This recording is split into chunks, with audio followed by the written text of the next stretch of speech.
bem? No vídeo de hoje a gente vai falar um pouquinho mais sobre esse filósofo importante chamado Friedrich Wilhelm Nietzsche, do século XIX. Ele é muito importante se você está prestando vestibular e se você quer aprender um pouco mais sobre filosofia, sobre outros autores que aparecem na Crise da Razão. Ele é quase em sua integridade sempre citado, então é muito importante entender não exatamente o que ele fala, mas como ele passou a vida dele também, que lideraram a ele ter alguns tipos de posicionamento. Vamos começar pela história dele. Nietzsche nasceu em 1844 e morreu em 1900. O pai do Nietzsche, ele era pastor luterano. Ele tinha uma irmã e a mãe dele. Ele era uma pessoa muito vívida. Eu sei que é difícil ver as fotos, você vê depois quando ele é mais velho. É muito difícil você olhar para as fotos e falar, nossa, ele era uma criança feliz. Sim, ele era uma criança feliz, ele frequentava bastante a igreja, por incrível que pareça. E ele sempre ficou muito encantado com os sinos, com a igreja. Ele gostava muito de estudar desde criança. A mãe pensava que ele ia ser pastor. Não deu muito certo. Mas, então, assim, muito legal. O começo da história dele é muito bonito. Ele tinha uma amizade muito boa com a irmã. Então, assim, ele era uma pessoa muito de bem com a vida. O pai dele, infelizmente, faleceu. E aquilo foi um choque de realidade muito grande para ele. Principalmente quando ele começou a questionar se Deus é tão bom, porque ele tirou meu pai, que era uma pessoa tão boa, faz ele sofrer. O pai do Nietzsche morreu com surtos de esquizofrenia e com péssimas enxaquecas. Morreu de uma maneira muito ruim, muito cruel, sendo que ele era uma pessoa muito boa para a região e para a própria igreja. E aquilo chocou muito e fez com que ele criasse muitas teorias que estão aqui sobre o que é Deus. Fazendo já um disclaimer, esse vídeo eu não estou de nenhuma maneira tentando alfinetar pessoas que acreditam no cristianismo. É só uma teoria que ele propôs e ele sim queria alfinetar pessoas que acreditam no cristianismo. E eu só tô replicando o que ele pensa. Então, não tem nenhum posicionamento meu nesse vídeo. Como religião, é bom deixar claro. Bom, o Nietzsche, ele começa a questionar, então, o que seria Deus e a moral que o Deus tem. Que o único Deus, que era, na verdade, a resposta de toda a Europa na época. Então, vamos lá. Por que ele pertence ao período de crise da razão? Antes desse período que Nietzsche tá, teve o período glorificado do iluminismo, que é o do Rousseau, do outro vídeo que eu postei. É um período do iluminismo, é o período da razão, é o período que você tem logos, é o período que você tem raciocínio, que as emoções não são tão importantes quanto contas e que a razão deve ser hipervalorizada, o sentimento e a emoção podem ser deixados de lado. E nesse período tem, então, a ascensão científica muito forte. Então, por exemplo, na França teve Lavoisier, teve Charles Darwin. Então, assim, muita gente apareceu nessa época com a ciência e o estudo. E, claro, tem um pouquinho da igreja envolvida. Antes desse período da razão, do iluminismo, você tinha medo de falar o seu posicionamento sobre ciência em geral, porque você podia ser queimado a qualquer momento. Foi o que quase aconteceu com Galileu, foi o que aconteceu com Giordano Bruno, foram o que aconteceram com muitos cientistas que viveram antes do período certo. Bom, depois no iluminismo, a igreja ficou bem desvalorizada, o secularismo, que é a laicidade do Estado, começou a entrar em vigor, e isso foi muito determinante para o que ele chama a morte de Deus. Sim, ele fala Deus está morto, não é uma confábula que as pessoas falam, não. Ele realmente diz no livro dele e tem um sentido maior do que só ele ter matado Deus. Na verdade, a frase inteira é: Deus está morto e nós o matamos. O que devemos fazer com as mãos sujas de sangue? Isso aqui é uma parafraseado, tá? Não é exatamente assim que tá escrito, tá? Mas é mais ou menos isso. Por que ele diz isso? Ele diz que Deus está morto porque nós não vangloriamos mais Deus como antes. A ciência, a razão que nós escolhemos no iluminismo fez com que Deus ficasse morto, como Deus ficasse inferiorizado ou deixado de lado. Você poderia escolher entre ser ateu ou ter outras religiões e o cristianismo, e tá tudo bem. Isso é bem importante para o posicionamento dele. Então, ele diz que é uma questão religiosa agora, Deus está morto e é isso. Só que esse Deus está morto tem problemas, porque quem formou o nosso logos foi a cristandade. Quem formou os nossos valores de bem e mal, de certo, de errado, de verdadeiro, falso, foi o cristianismo. E quando você mata o cristianismo, é muito difícil tirar os valores que ele projetou na sua cabeça de certo e errado numa sociedade onde não tem mais o Deus. Então isso cria dois tipos de problema, que é o problema do valor e é o problema da pessoa não ver mais sentido em nada, que é o chamado niilismo. Então, vamos começar por aí. Um fato importante, e eu acho que guia bastante a ideia do Nietzsche em geral, é que Nietzsche, ele foi filólogo, não sei se você sabe o que é isso, mas filólogo é uma pessoa que estuda gerações antigas, então civilizações antigas, greco-romana principalmente, e ele é formado nisso, ele era sabichão, com 20 e poucos anos ele foi convidado para participar como professor, para lecionar, ele não tinha nem acabado a faculdade, ele já estava lecionando, então ele era muito inteligente, então não chame Nietzsche de burro, porque de burro ele não tem nada, tá? Ele pode ser pouco convencido, mas ele não é burro, então o posicionamento dele é muito sobre a civilização grega e como ele vê a civilização grega se preencher como um todo. Ele gosta muito mais de Grécia. E com isso ele compara o Deus cristão, né, God, com os deuses da antiguidade, que eram vários, né, eles eram politeístas. Então ele começa a comparar o jeito de um com o valor do outro, com o que o cristianismo absorveu, enfim.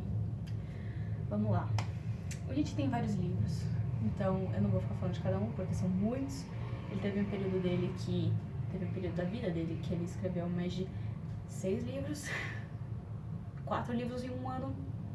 Então é importante saber a ideia geral dele e como ele guia isso na linha de raciocínio dele.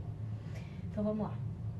O principal livro dele, que é o livro que ele mais odeia, é Além do Bem e do Mal, que ele fala sobre a transvaloração dos valores humanos. O que é isso? Então, lembra que eu falei que a igreja que norteou o seu pensamento de que o certo é você doar dinheiro para caridade, o errado é você roubar dinheiro das pessoas? E então, isso se chama uma valoração, que constitui a sua moral. E ele acha que para saber realmente por que o bem é melhor que o mal, você precisa saber a origem das coisas, a origem de tudo isso. Porque o bem e o mal era visto como algo transcendental. Então, algo que Deus te deu. Você saber distinguir o que é certo e errado. Só que Deus está morto. E a gente continua tendo essa moral de que é errado roubar dinheiro e é certo dar dinheiro para caridade. Então não é uma coisa transcendental, é uma coisa que impõe na nossa cabeça. Então que alguém criou. Então não é algo que foi criado, mas que nós criamos. Então por que a gente não pode mudar? Então ele vai na origem das coisas. Por isso, genealogia da moral. Genealogia, o começo de tudo. E da moral, a moral. O que constitui o nosso caráter. Então ele vai a partir disso. Só que ele entende que o que é bom pra mim é ruim pra você. Então não tem um tipo de moral. Então o que o Kant fala no imperativo categórico de que existe uma moral somente Então, se você fala uma mentira, tá errado. Se você fala a verdade, tá certo. Tá errado. Porque você não pode só constituir uma moral para todos os seres humanos. Isso é errado. Então ele fala que o imperativo categórico do Kant, que é a razão, é egoísta. De tão egoísta matou Deus. É pesadíssimo. Então ele diz, tá, então se a gente criou a moral, se fomos nós, porque Deus parou de existir, teoricamente, não governa mais a nossa sociedade, e mesmo assim a gente continua tendo a moral de Deus, então a gente começa a reinterpretar a moral de Deus. E ele entra num inception muito grande. Vamos lá. Pode ter um fato acontecendo, e várias pessoas veem isso de maneira diferente. Então, por exemplo, a Revolução Russa. Tem gente que acha que a Revolução Russa foi muito boa para a Rússia, tem gente que fala que a Revolução Russa é muito ruim para a Rússia, por diversos motivos, econômico, político, social, religioso também. Então, mesmo que tenha um fato, a história em si, são várias interpretações sobre esse fato. Como ele estudava bastante história, ele consegue deduzir que muitos dos fatos que a gente prelude como a Guerra de Troia são fatos que não necessariamente podem ter acontecido, mas por várias interpretações de pessoas do período que contavam cantigas, como Homero, enfim, começou a se existir isso. Começou a se acreditar no fato que a Guerra de Troia realmente existia. E não necessariamente ela existe, mas a gente nunca vai saber. Então a história são várias interpretações. Então tudo que a gente tem na vida existe e é importante para nós, porque nós determinamos um sentido para aquilo. Não Deus, nós. Então, o significado de eu dar essa aula não é porque Deus pediu, mas porque eu atribuí um significado a ela. Desse giz, dessa lousa, desse quarto, desse óculos. Então, a moral não é só uma, são várias. Mas como Nietzsche ele não tem tanto tempo para analisar todas as morais do mundo, porque são diversas, ele acredita que tem duas maiores morais, que é a moral do senhor e a moral do escravo, que existiu e sempre vai existir, porque isso se chama hierarquia. Vamos lá. A moral do senhor. A moral do senhor é a certa para o senhor e a errada para o escravo. Uma visão um pouco maniqueísta das coisas, mas é assim que ele determina. O senhor, ele acredita que tudo que é o mundo dele é perfeito, porque ele já detém o poder. Então, um aristocrata é feliz com o que tem, porque, claro, ele tem todos os privilégios e direitos que ele quiser. E tá tudo certo pra ele. E ele se vangloria por ser quem é. Então, ele incita algo que o cristianismo refuta muito, que é a inveja. Que é do tipo, olha o que eu tenho. O famoso ostentação. Então, ele é feliz e ele aceita a vida como é. Ele não precisa lutar por nada. Ele é feliz do jeito que é. Já o escravo, tudo que o senhor tem, ele não devia ter. Ele tem mais do que merece. O escravo sente dor, que é o que o cristianismo gosta. Eu já vou explicar isso.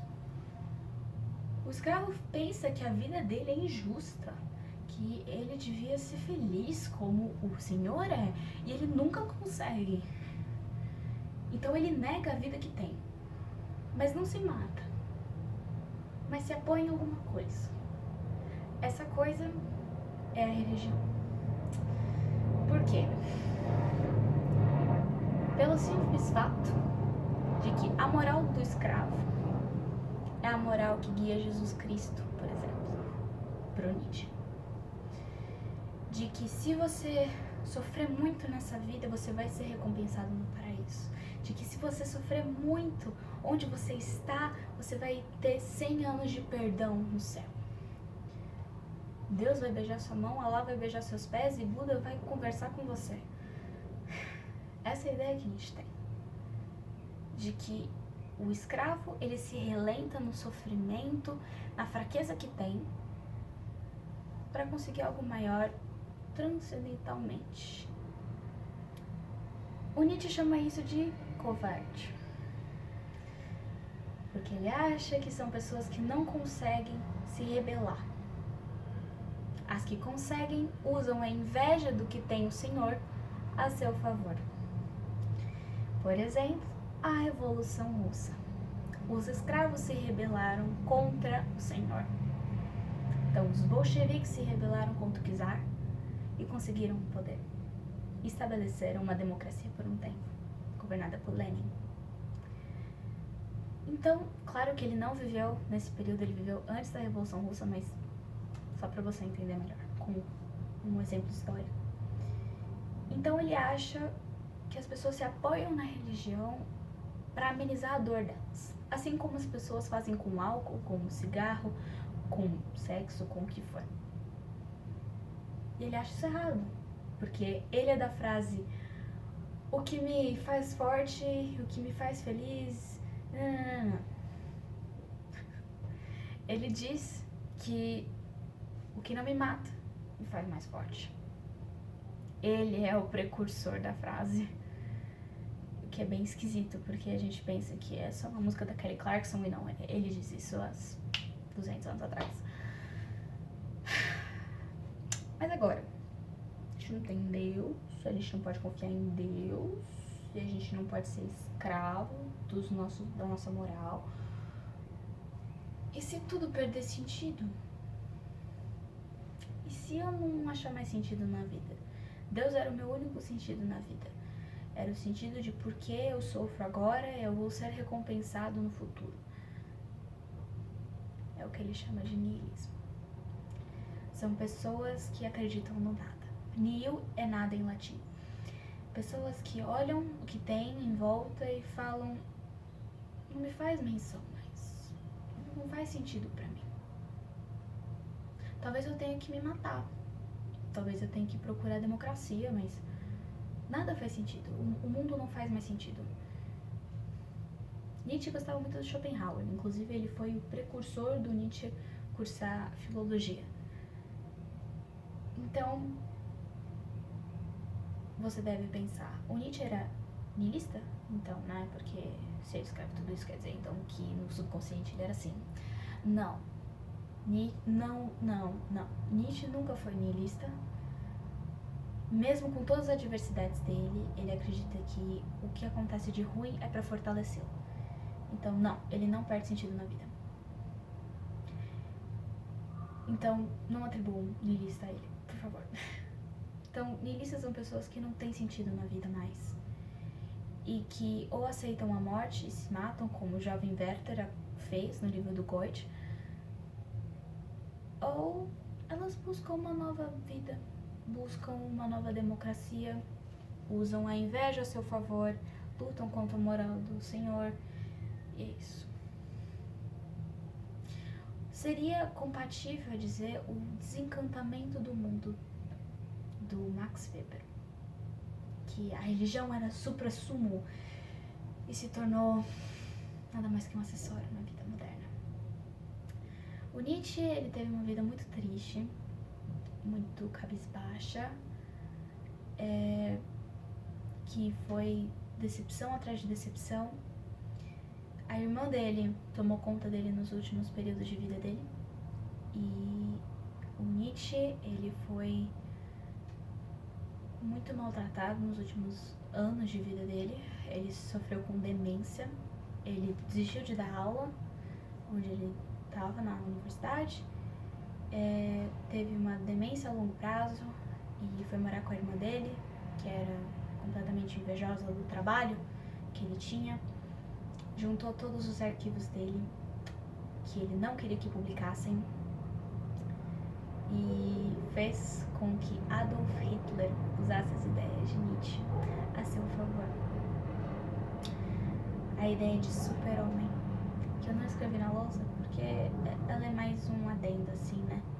Super-homem é aquele que consegue ver as adversidades do mundo e lutar contra o niilismo, mas aquele que acredita ter a voz da razão, Então, um líder carismático, por exemplo, o que o Hitler usou a seu favor, se tornando um líder carismático. E usando as palavras de Nietzsche, e inclusive o que o Nietzsche gostava, que, por exemplo, Nietzsche achava que sem a religião no mundo angariando força, a cultura, através das universidades, sem o método, por exemplo, que o vestibular tem de só decorar coisas, decorar conta, ele acreditava que sem a religião e através da universidade, a cultura deveria ser valorizada. Ele gostava muito de música, ele gostava muito de pintura, ele gostava muito de um compositor chamado Beethoven e Wagner. E o Hitler usou isso a seu favor. Então, é uma história muito triste, que liderou a ascensão de várias revoluções, como o nazismo e ideias marxistas, por exemplo, posteriormente, que guiaram a vida do Nietzsche. É isso, galera.